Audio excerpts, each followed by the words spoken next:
ועכשיו אני רוצה להציג את הפאנליסטים.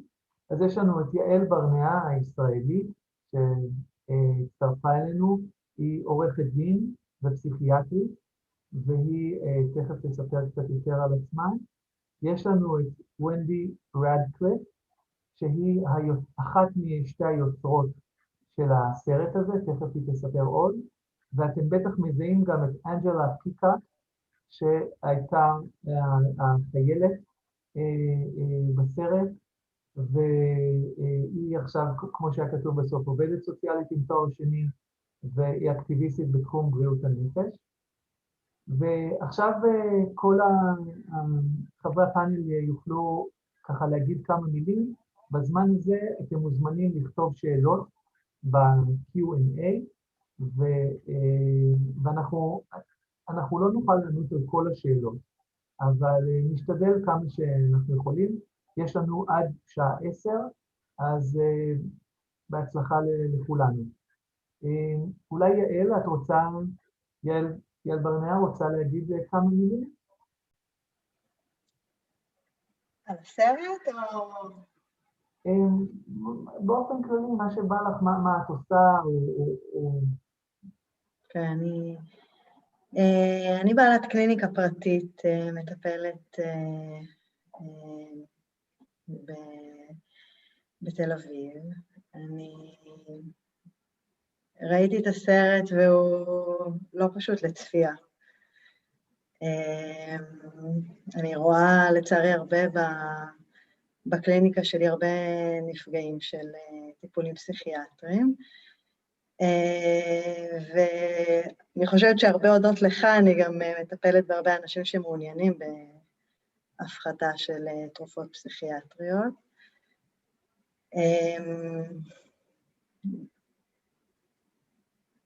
אם יש שאלות, אני אשמח להתייחס אליהן.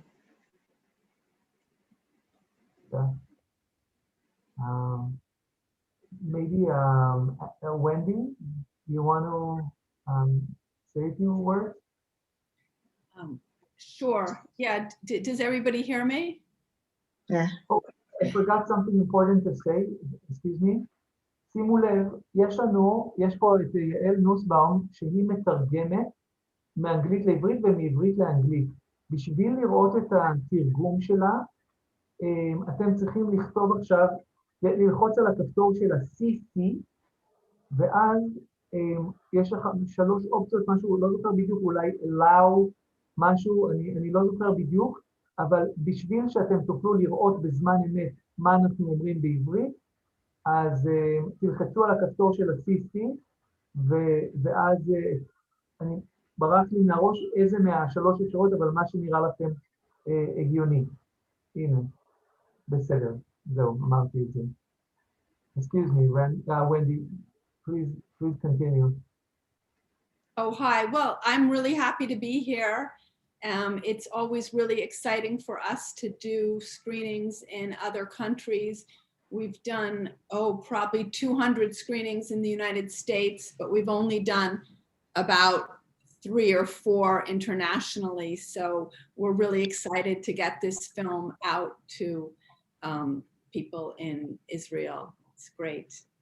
Thank you for inviting us.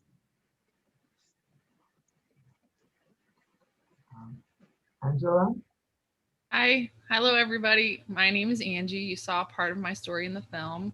I'm now 5 years off of all medications. I still suffer from some neurological effects from that. I did go to social work school, so I trained to be an outpatient mental health therapist, but I decided not to do that at this time. So I'm using my social work to do things like this and to talk about these issues and to just bring attention to the harm that has been caused by the mental health industry to people like me, and just to bring more attention and awareness to these problems. So thank you for having me. I look forward to hearing what the audience has to say. Great. Thank you. So let's see.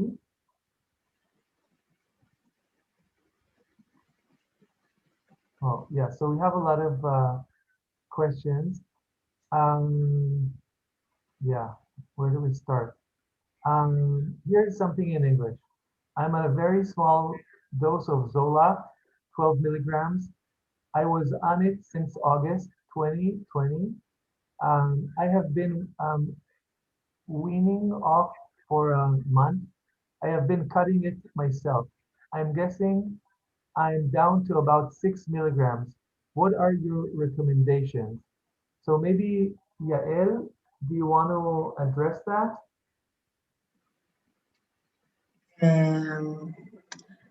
אני חושבת שיהיה פחות נכון להתייחס למקרים פרטניים של איך לבצע את ההפחתה, אולי יותר לרעיון הכללי, כי זה באמת פאנל כזה ולא לא ייעוץ אישי, ואני לא רוצה שאנשים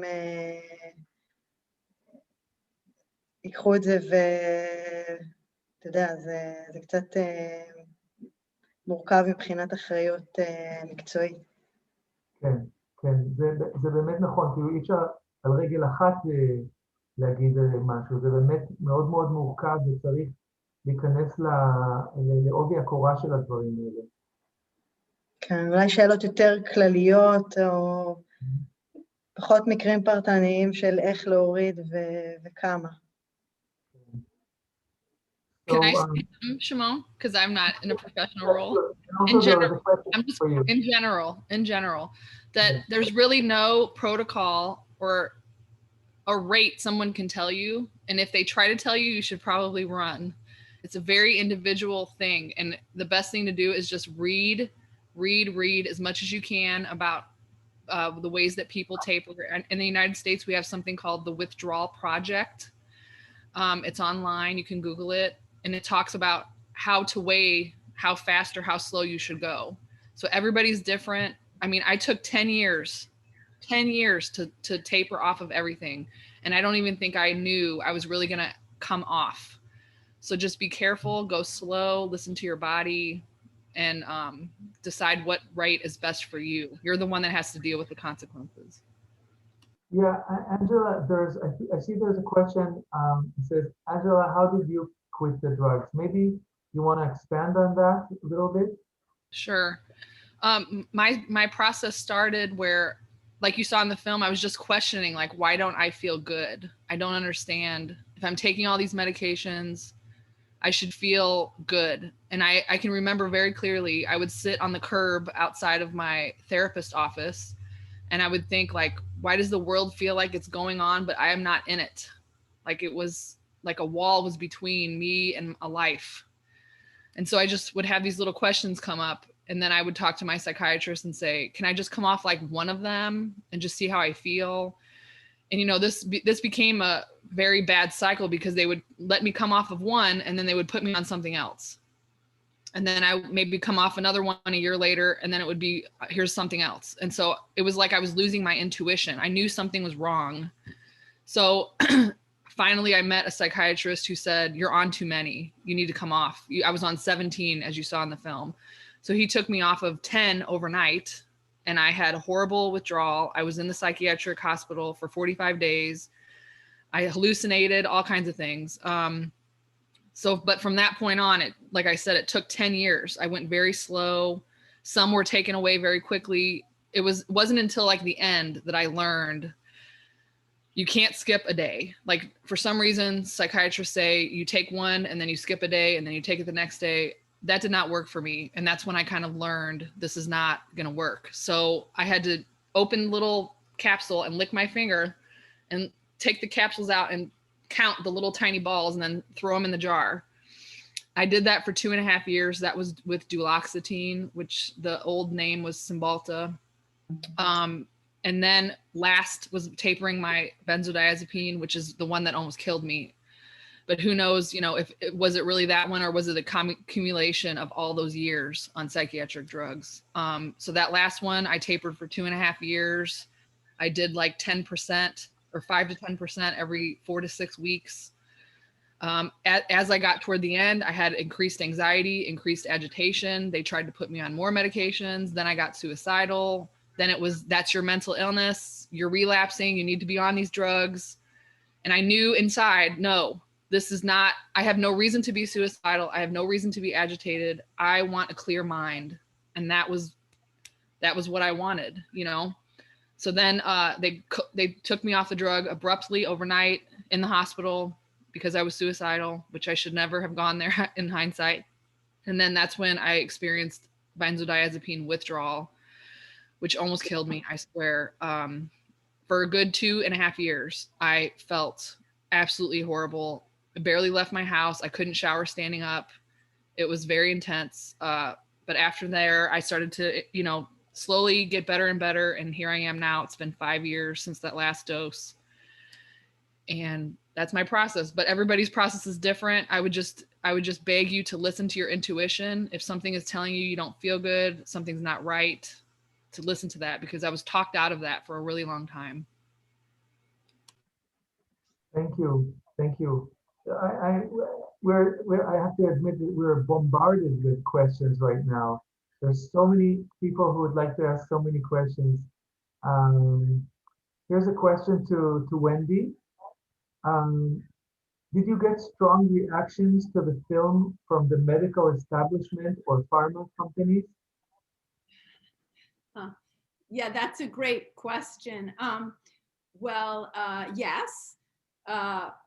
We recently showed the film at Yale Medical School, which is one of the most prestigious universities in the United States. We showed the film to about 30 doctors in a grand rounds. I wasn't there. Apparently they had a very heated discussion after the film, and we were told that some of the doctors really appreciated it, but others were offended, and they thought that it was imbalanced and maybe too negative. So yes, we tend to find that a lot of psychiatrists don't like the film that much. They'll often say that they agree with some of it, or they'll say, oh yes, we agree about the pharmaceutical company corruption. That's really bad, but I help my patients, you know. So it's sort of, we get a mixed reaction from psychiatrists and doctors, which I understand. And I actually often say that I feel that the doctors and psychiatrists are actually victims in this situation too, because most of them or all of them go into medicine wanting to help people and to heal people, and they are not getting good information about the drugs and about the side effects of the drugs from the pharmaceutical companies. So we really don't want to be blaming doctors for this situation. Nevertheless, in answer to your question, yeah, we do get a lot of reaction that is somewhat negative. We haven't shown it to pharmaceutical companies, really. We did show it to one person who worked for a pharmaceutical company, and he didn't like it. Thank you.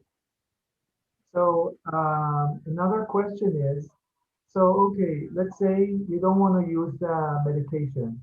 What else could help with overcoming these challenges, these difficulties, whether it's anxiety or depression? What else could help other than medication? This is up for grabs for Yael or Angela or Wendy.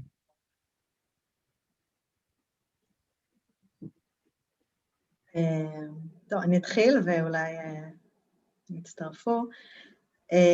אז קודם כל זה, אתה יודע, צריך לשמוע את אותה מטופל או אותו מטופל או אותה מטופלת, ולהתרשם מהמצב. הרבה פעמים יש טיפולים פסיכולוגיים שמאוד יכולים לעזור. יש אנשים היה לי לא מזמן איזה בחור שהיה מאוד מאוד מדוכא, ובסופו של דבר מה שעזר לו זה לעבור הוא היה בעל חברה, ובסופו של דבר מה שעזר לו זה לקחת יום, יומיים בשבוע לעצמו.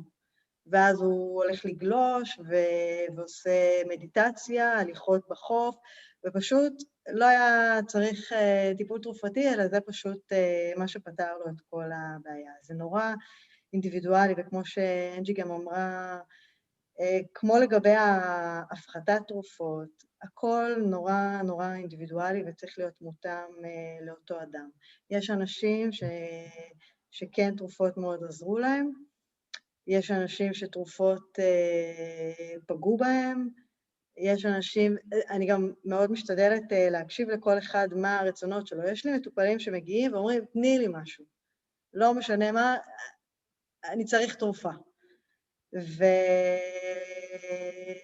ולעומת זאת אחרים אומרים, אני יכול להתמודד אחרת, ובואי נחשוב על עוד דרכים. אני במקרה עובדת בקליניקה שהיא קליניקה של רפואה משלימה בעיקר, זאת אומרת, רוב הרופאים שלצידי הם בכלל רופאים סינים ויפנים, אז לפעמים זה גם שיטות שיכולות לעזור, אבל זה נורא, זה לא, אין כאן איזה כלל אצבע, אלא אני מאמינה בלנסות להתאים לכל אחד את הדרך שלו להחלים. Angie, do you want to add to that?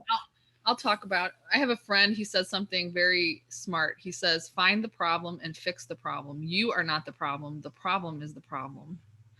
And that always speaks to me. Like, you know, we have problems in our lives. We might have a toxic relationship that makes us depressed. We might have a job like Shalimar. She had a job that she was working night shift, you know, but we take that as like, that's me and I need to take a medicine to deal with the problem. But instead, I think we need to look at our context, our community, our relationships, you know, how much time, like you said, Yael, about time you spend with yourself.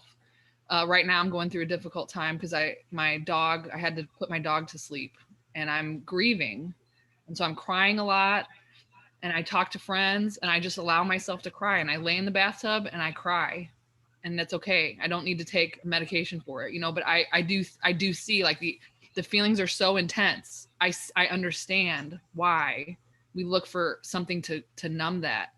But I think when you numb what's going on, it follows you like a ghost. You still have to deal with it, you know? So it's better to work on what is the problem. And, you know, I don't blame people. Like she said, some people benefit from drugs. I'm sure I did, but it like just made me not care about them. The problems were still there. The trauma was still there. It just made me not care that it was there. Somebody wrote, Angela, you are a warrior. Thank you for sharing your story. Did you take anything natural or do anything else to help you in the process? I'm really big on diet. I know somebody else asked about diet in the comments. So me, I've had to clean up you can see my eyes are puffy. It's because I ate really bad food yesterday. So I eat really, really healthy. I take lots of walks. I sit in the sun. I keep my atmosphere really calm.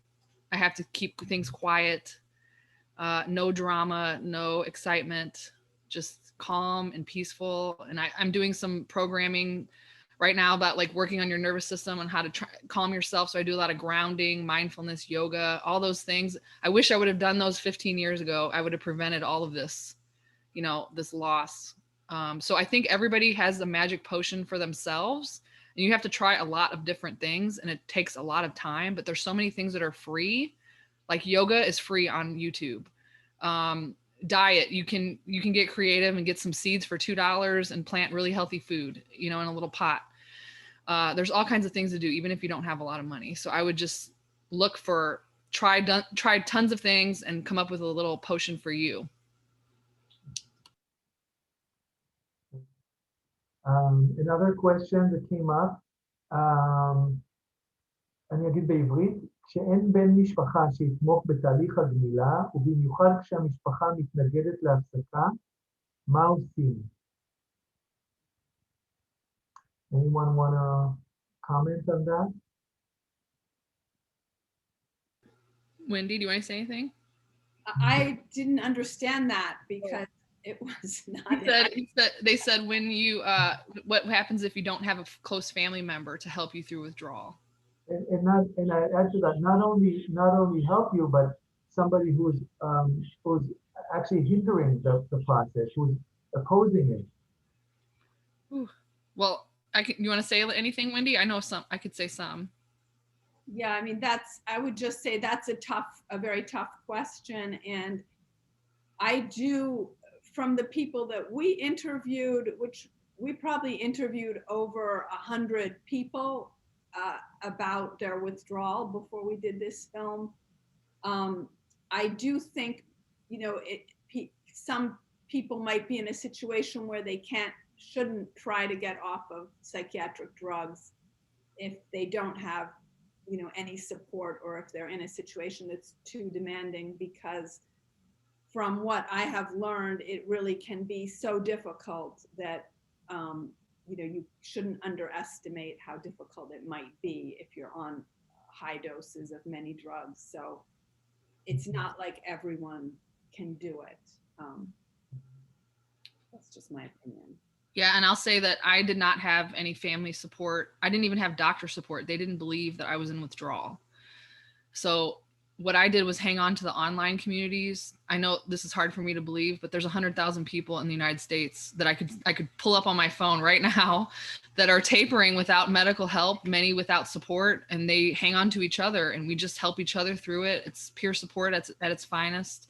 But I have seen people kill themselves from family members that continue to say, no, you're mentally ill, you need to take your drugs, there's nothing wrong with you, you're really crazy. And that can really mess with your head when you're trying to do this hard thing.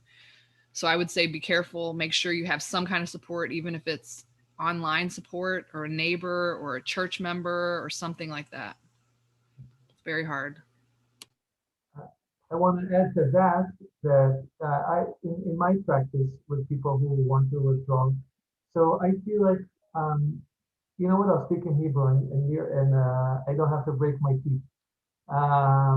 אני שמתי לב שלמשפחה עשוי להיות תפקיד מאוד מאוד חשוב בתהליך הזה של הפחתה.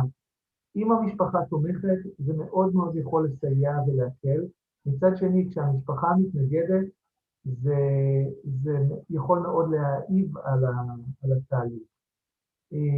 ולכן אני חושב שאחד הדברים החשובים זה לייצר דיאלוג בריא, לפעמים בתיווך של איש מקצוע, בנושא הזה של הירידה. ואני עשיתי את זה הרבה פעמים. כשבאים בצורה, כאילו, עם מוטיבציה נכונה, לתאר מצד המשפחה, כאילו, את החששות, ואת ההיסטוריה של מה היה ומה זה, אז אותו בן משפחה שמעוניין להפחית, יכול לקבל פרספקטיבה יותר רחבה, ואולי לשמוע מה שיש להורים שלו להגיד. מצד שני, כשהוא מתאר למה כל כך קשה לו, ומדוע הוא סובל כל כך כשהוא לוקח תרופות, בני המשפחה יכולים בפעם הראשונה באמת לשמוע ולהבין את זה יותר לעומק. אז בקיצור, אני ממליץ שיווצר איזשהו קשר, אולי בתיווך של איש מקצוע, סביב הסוגיה הזאת של הפחתה. כי כאמור, המשפחה יכולה מאוד לתמוך בתהליך או להפריע לו. So, more questions. Here's one in English. How do we know for sure that the meds are the reason for all the symptoms that suddenly started appearing? Could it be the illness actually worsening? How can we know what's the reason? Well, I can take a stab at that. I think you don't know. And one of the experts in our film, Dr. Peter Gocha, said that you can't make a diagnosis of anyone when they're on psychotropic medication, whether it's prescribed medication or if they're on, recreational drugs. You can't really understand what is going on with someone. What is the person and what is the substance? And as we showed in this film, both going on to a medication, being on a medication, or coming off and stopping a medication, all of these things can cause psychiatric symptoms, and it's on the drug label. If you actually go to the FDA label on these medications, it will list all sorts of psychiatric symptoms that may be caused by that drug. So I think it's very hard to know what's going on with the medications that are there.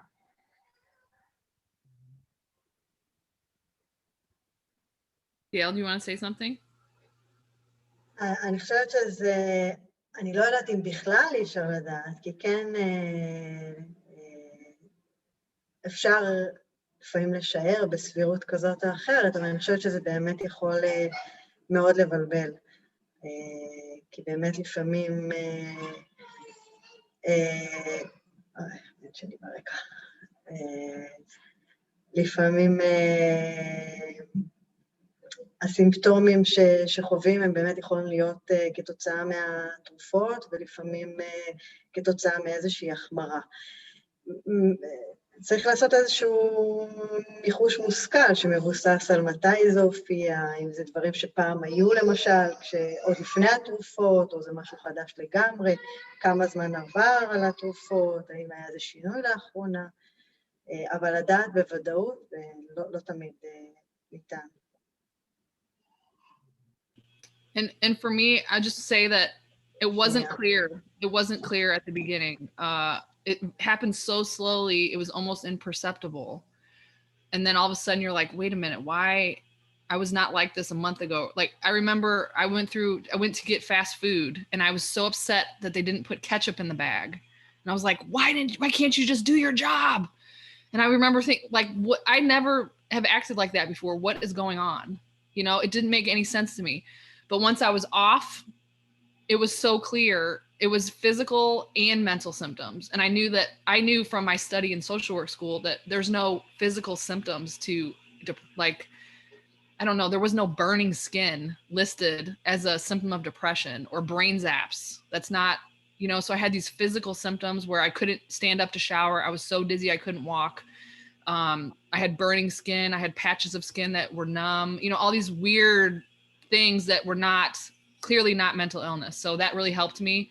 And it also helped me to think like, this is not you, Angie. This is the drug effect. This is from, you know, it helped kind of with my healing process too.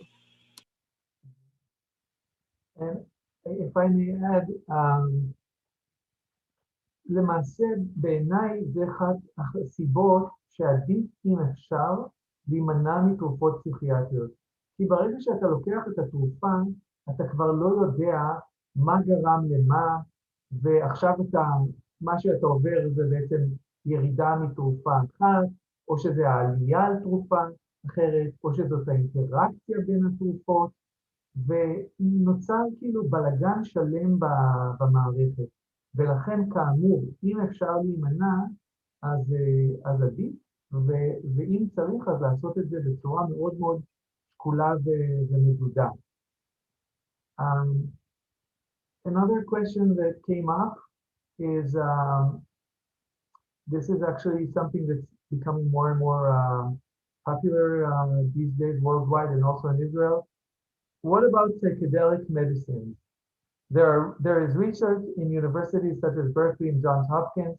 I think this is the future. Maybe Angie or Wendy, do you have anything to say about this topic? I'll say something quickly and then I'll let Angie. Yes, this is more popular. It is popular at the moment.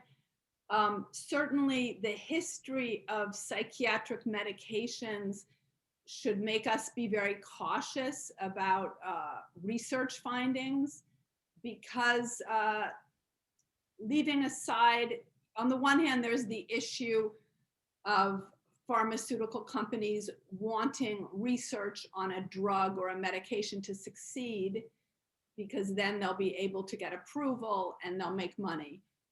That may be less of an issue with these psychedelics, but nevertheless, often the researcher who is doing the research personally wants the trial to succeed. So there can often be an unconscious bias and even incentives for people's career to show that something works. That's one thing. Then another thing is that, we all everybody would like to find some magic treatment that would make depression go away, that would make psychosis go away.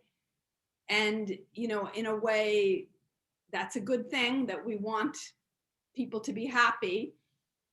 But personally, I'm a little bit skeptical that there is any chemical you can take that is going to magically take away suffering or problems that may have been part of who you are and how you live for years and years, and that may be related to things that happened a very long time ago.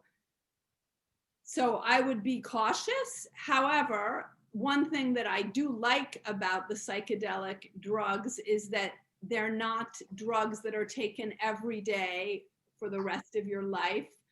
And there is no pretense that these are correcting a chemical imbalance and that you need this to fix your chemical imbalance. They're being used honestly the way a drug should be used, which is to say, this changes you for a period of time, and maybe that will be helpful.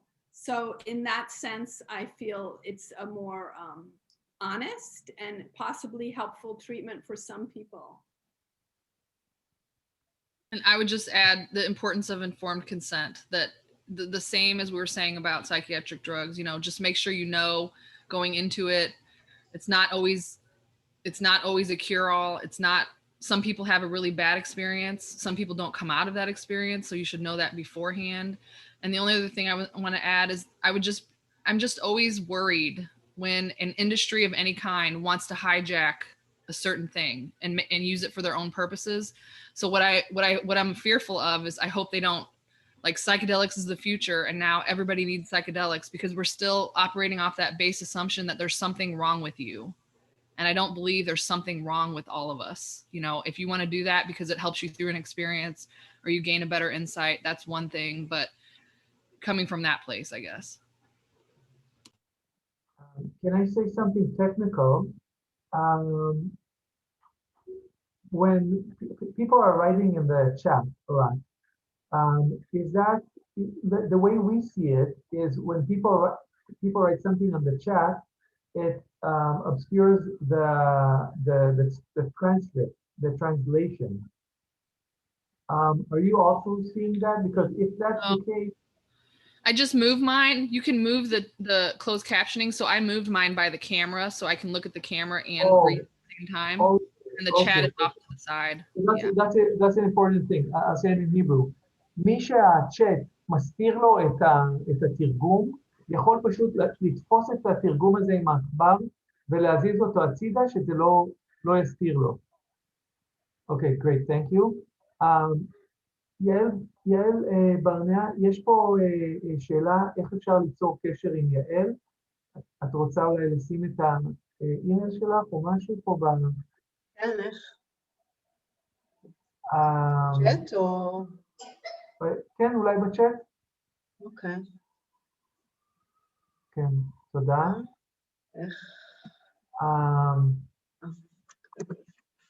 בואו נראה עוד שאלה.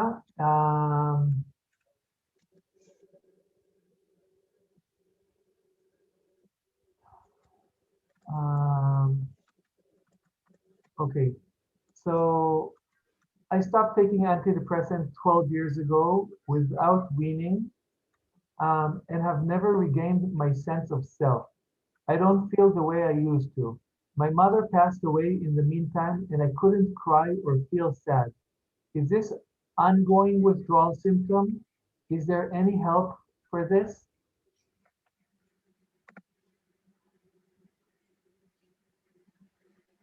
I mean, I don't know. I can tell you I can cry now, but it took 5 years to be able to cry, and make it feel like it was really mine. So we don't even know what these drugs do. We don't know how long it takes. We don't know how long it takes to heal. I'm still in that process. I know my healing has been really, really slow. And plus then there's the trauma of like losing all those years being medicated, you know what I mean? And then losing your ability to cope with those things. And then like learning, who am I without drugs? What do I even like? Like that's still part of my process. Like, I don't even know what I like because I didn't care for 15 years. You know, I was just a patient who took pills and did what I was told. And now I'm like trying to become a human being. So I think it's all a process. It's a really scary process. I haven't really found a lot of help. Like I wish there was a therapist I could go to talk about the trauma caused by the mental health system. But in the United States, like they don't want to hear that because there's that own complicity, I guess. I don't know if I said the right word, but you know, that they could have been part of that harm. So it's hard for them to hold that for another person. So, I mean, I feel for you. I understand exactly what you're dealing with because I'm kind of in that same situation, but all I can say is like, there comes a point when you have to take your power back for your own life and figure out, who am I? What is my meaning that I'm going to take from that experience? I don't know. And then just have a bunch of new experiences and try to feel your emotions. It's so hard. Wendy. I would just like to make 2 comments regarding that question, which is really interesting. Most doctors would say, you know, that this couldn't be, you know, this couldn't possibly be an effect of having taken antidepressants, that so many years later, you still feel a flatness of feeling. However, I am aware of, there is some research on the one hand, what's called tardive dyskinesia, which is a well-known side effect of antipsychotics, whereby there is neurological damage that does not go away even after the person takes the medication. So that's one example. And then I believe there is some research been done on antidepressants on sexual dysfunction, that antidepressants are well known to cause a significant reduction in libido, in sexual desire and sexual function. I think something like 40% of people who take antidepressants have that. And there have been some studies that show that even after people stop the antidepressants, this can continue for a very long period of time. And medicine, we really have no answers as to why is this? It may be that some sort of neurological damage happened and it just doesn't heal.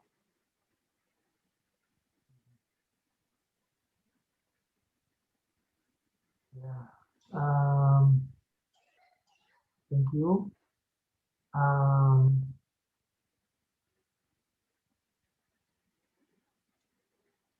So I guess this one is for you, Angie.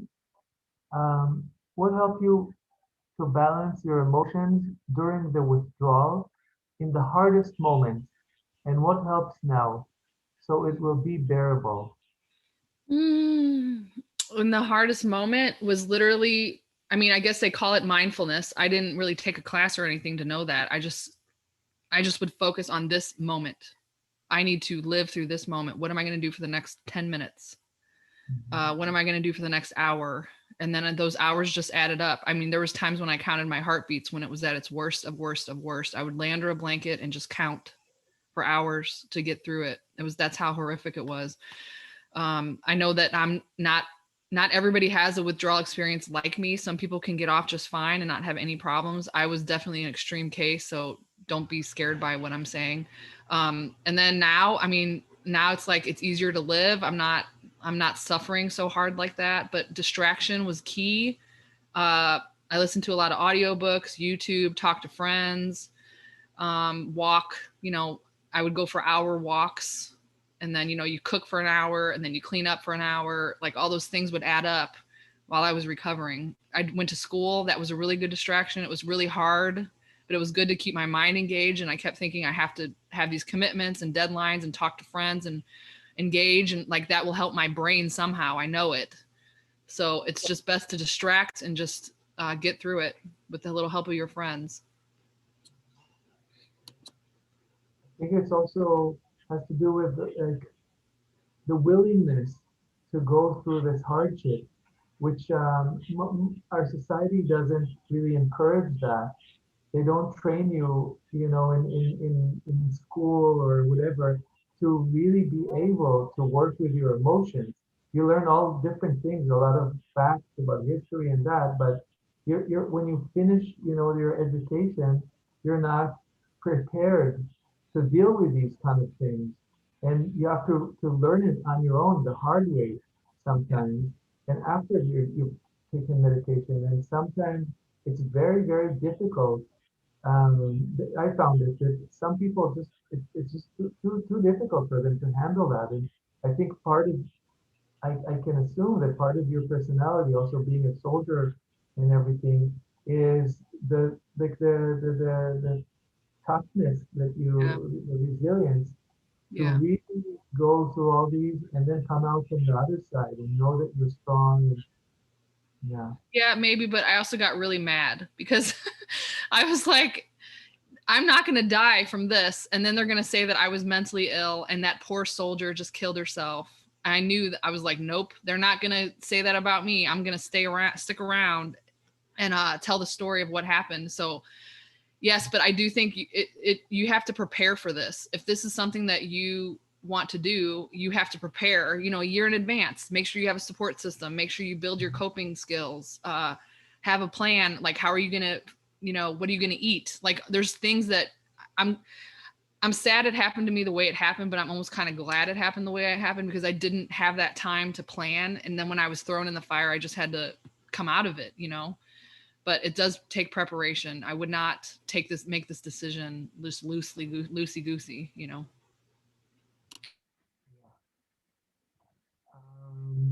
So here's a question. What about the major illnesses like bipolar or schizophrenia? How should they be treated if not by medicine? Who wants to address that?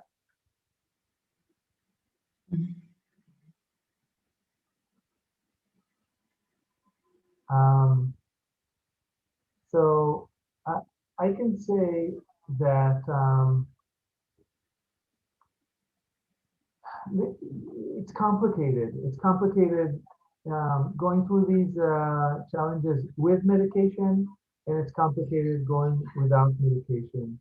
And like I just said before, in order to be able to kind of live in society with your predisposition, which is, you know, being bipolar or having a lot of energy or having depression or having these altered states of consciousness naturally, in order to you know, go through day to day, you need to have a lot of tools, which we call also wellness tools, that can kind of help you, bring you back or ground you to what's going on in life. And these tools need to be, אני אחזור לעברית. הכלים האלה זה כלים שצריך לרכוש אותם, לטפח אותם ולפתח אותם בחיים. זה יכול להיות כלים תזונתיים, כמו שאנג'לה אמרה משהו על התזונה, זה יכול להיות כלים של מיינדפולנס, זה יכול להיות קבוצות תמיכה, זה יכול להיות, יש אלף ואחד דברים.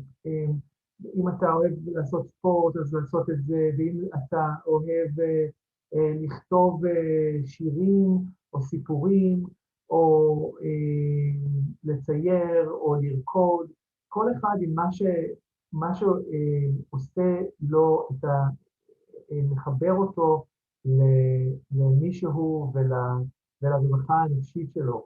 וזה בעצם מסע של גילוי.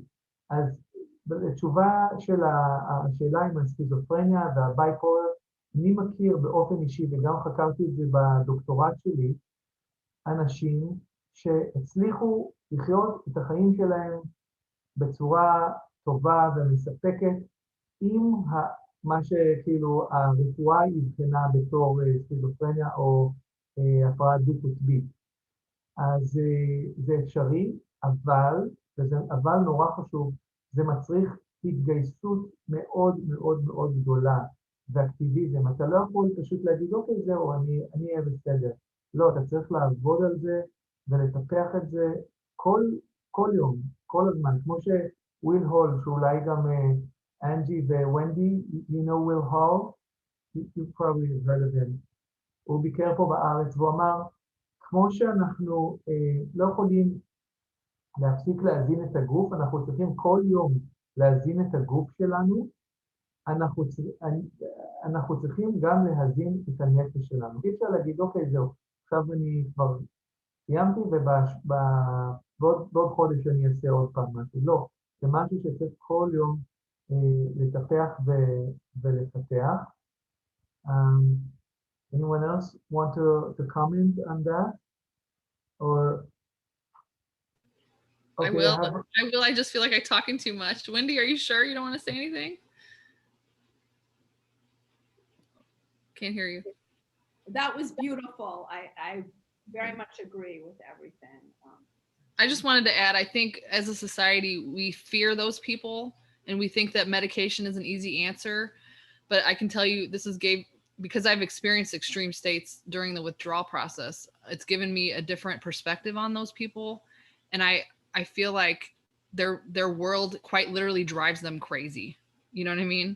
And a medication is not going to, fix that for anyone.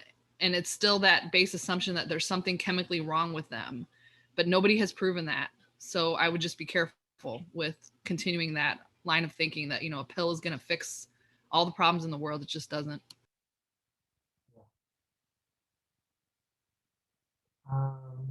So we're coming close to an end. אני רוצה אולי להוסיף לדיון הזה, אני גם מאוד מסכימה עם הדברים שאמרת, אני חושבת שיש כאן גם את העניין של ההבחנות, כי יש למשל את מה שקורה בפינלנד, עם הדיאלוג הפתוח, ששם לפי, זאת אומרת, אזור שדווקא היה מוכה בסכיזופרניה יחסית, בעזרת טיפולים שהם ברובם לא תרופתיים, הצליחו להגיע למצב שרוב האנשים שלמשל חוו אפיזודה פסיכוטית, ואם היו בעולם בישראל לצורך העניין, היו מקבלים את ההגדרה של סכיזופרניה, שם אחרי 5 שנים שמסתכלים על התפקוד שלהם, התפקוד הממוצע שלהם, שיעורי התעסוקה שלהם יותר גבוהים מהממוצע. ולעומת זאת, אם ניקח את אותם אנשים בישראל שקיבלו את התיוג הזה של סכיזופרניה, עברו את כל התהליך של ההסללה לביטוח לאומי וקצבאות ועבודה שיקומית מקסימום, 90% מהם לא מגיעים אפילו לשכר מינימום. אז יש כאן גם את הנושא הזה.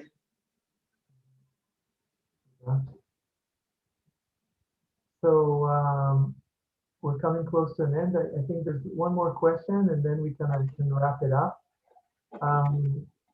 Do you see any role for nutrition in coming off drugs?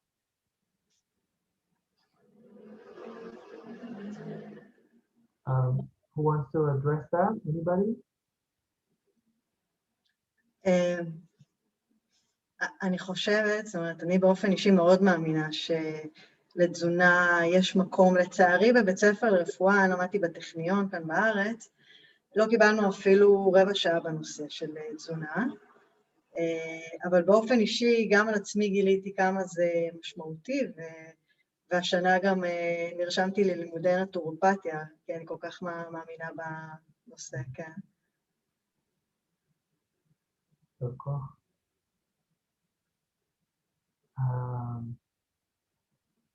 Okay, so I think first of all, אני אגיד בעברית. סליחה לכל מי ששאל שאלה ולא קיבל תשובה. יש באמת 66 שאלות ועוד 93 בצ'אט, ואנחנו התייחסנו אולי לפחות מ5% מכל זה, אבל זה מה שהזמן אפשר לנו. וכמובן, אתם מוזמנים להיות איתנו בקשר ולשאול מי שרוצה, יעל כתבה את המייל שלה, יכול לפנות אליה, אפשר לפנות אליי, אפשר לפנות לעמית תלם שעכשיו שלח את הקישור לשם שלו, ואני מאוד מאוד שמח באופן אישי על האירוע הזה. 470 איש נרשמו אליו, וכאמור, זה בעצם יריית הפתיחה להתחלה של קורס שאנחנו נעשה, שנקרא לומדים הפחתה, זה בחינם, וגם אנחנו פותחים את האפשרות החדשה של הקורס שעמית תלם ינחה, ואתם תקבלו על זה פרטים מחר, ואני מרגיש שלאט לאט אנחנו מגיעים לעוד ועוד מעגלים, גם של אנשי מקצוע, גם של בני משפחה, גם של אנשים בעלי ידע וניסיון, וזה חשוב גם לאנשים שלקחו את התרופות ורוצים להפחית וזקוקים לתמיכה ולייעוץ ולהכוונה, וגם לאנשי המקצוע, גם הרופאים שרושמים את התרופות, וגם לאנשים, העובדים הסוציאליים והפסיכולוגים, שככה יותר יחשבו ולא ייקחו את זה כמובן מאליו שלאנשים יש חוסר איזון כימי במוח שצריך לטפל בו. אז לאט לאט אני מרגיש שאנחנו קצת גם משנים את דעת הקהל, ועוזרים לאנשים שטרם התחילו לקחת את התרופות, לחשוב טוב האם זה משהו שהם רוצים לעשות או לא,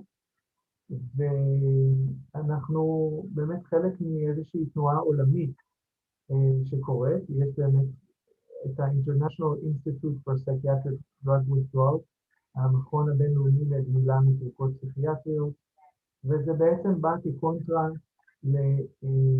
לזה שמה שנקרא יד מאוד קלה על ההדק, ומחלקים עכשיו תרופות בסיטונאות.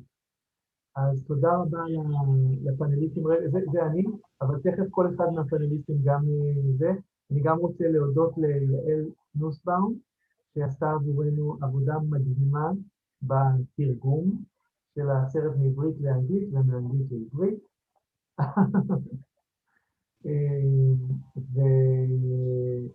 ואז תודה רבה לכולם, ואנג'י, maybe you want to wrap up some things? Yeah, really quick. If everybody could please follow us on YouTube, Facebook, Instagram, Twitter. You can find us by just searching for Medicating Normal. On our YouTube channel, we have like 120 small clips that are supplementary to the film, and we have panels just like this one. So please go watch those and share. It'll help us get the message out. And thank you all so much for having us. I love Shimon. I'm just happy about this, and keep up the good work. And we hope to hear from you soon and see you on social media. Thank you. Perfect. Thank you very much, Angie. Wendy and Yael, you want to say a few closing words? Well, thank you for inviting us. Yeah, you guys, you're doing fantastic work, and it's so important to be having these conversations, and it's so important to be finding other ways of treating these problems. And so it's really inspiring to me to hear you all. And thank you, Wendy, for creating this wonderful film. כן, אז אני גם רוצה להודות לוונדי ולאנג'י על באמת סרט חשוב מאוד, ולשימון תודה שהזמנת אותי. אני חושבת שזה באמת נושא חשוב וחם, אבל גם מאוד דורש זהירות, אז זה נכון שאני יודעת גם עם מטופלים שלי, שכמו שאנג'י אמרה, זה עוזר להתייעץ ברשת וכולי, אבל אני חושבת שחשוב גם שיהיה אנשי מקצוע שמבינים בתחום ומלווים את התהליך, כי זה באמת תהליך שיכול לעלות בדמים לפעמים. יופי, אז תודה רבה לכולם, ושיהיה לנו בהצלחה ובריאות. ומי שרוצה, מי שלא קיבל תשובה, מוזמן לכתוב לנו ואנחנו ננסה להגיב. והייתה פה שאלה, את הסרט, כרגע, maybe Wendy, can you say, is this film going to be public eventually? Yes, we're just, for now, we're doing a lot of screenings and we're going to be on broadcast TV in many countries, but then the film will be up on the internet, on Amazon and Hulu and maybe Netflix.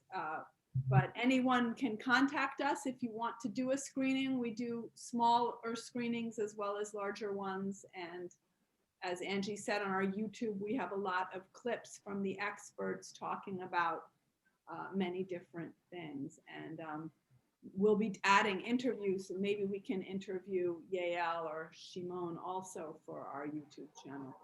A lot of people are going there for information. So, so have a pleasant rest of the day for our American friends, and have a good night Good for night. the Israelis, and all the best. Yes, Thank you. Thank you so Bye, much. everybody. Bye. Bye. Thank you.